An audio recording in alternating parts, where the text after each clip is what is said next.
बिस्मिल्लाहिर्रहमानिर्रहीम। सूरह बकरा रुकू नंबर 12। ए ईमान वारो, पैगंबर खे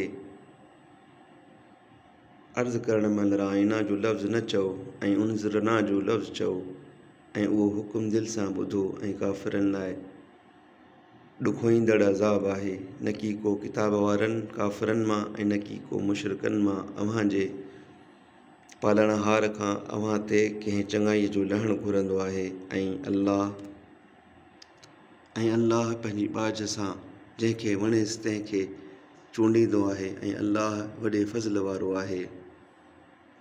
ए पैगंबर, जेका आयत मनसूख़ कंदा आहियूं या तुंहिंजे दिलि तां उहा विसाराईंदा आहियूं त उन्हीअ खां चङी उन जहिड़ी आणींदा आहियूं।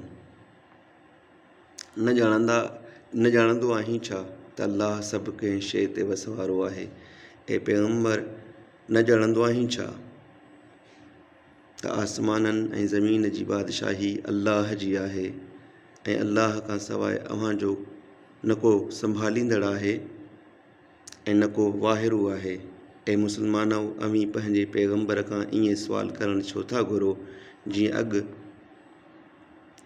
यहूदियुनि मूसा खां पुछियो हुयो, ऐं जेको ईमान खे कुफ्र सां मिटाईंदो सो बेशक सिधीअ वाट खां भुलो।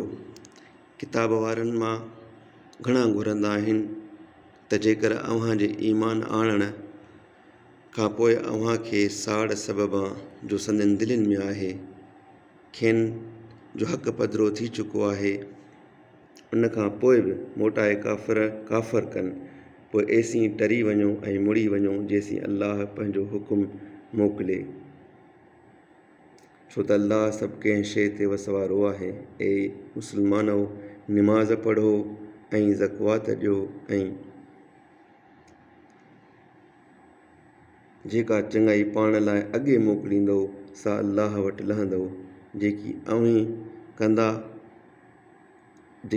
कंदा आहियो तंहिंखे अल्लाह ॾिसंदड़ आहे। ऐं यहूदी ऐं नसारा चवनि था त यहूदियुनि ऐं नसारनि खां सवाइ बिश्त में कोई न घिड़ंदो, उहे संदनि सद्धू आहिनि। ऐं ए पैगंबर खेनि चओ त जेकॾहिं सचा आहियो त पंहिंजो को दलील आणियो, हाओ जंहिं पंहिंजो मुंहुं अल्लाह लाइ निवड़ायो आहे ऐं उहो भलारो हूंदो, तंहिं लाइ संदसि पालणहार वटि संदसि अजुरु आहे। ऐं न को खेनि भउ आहे याने डपु आहे ऐं न की उहे ग़मगीन रहंदा।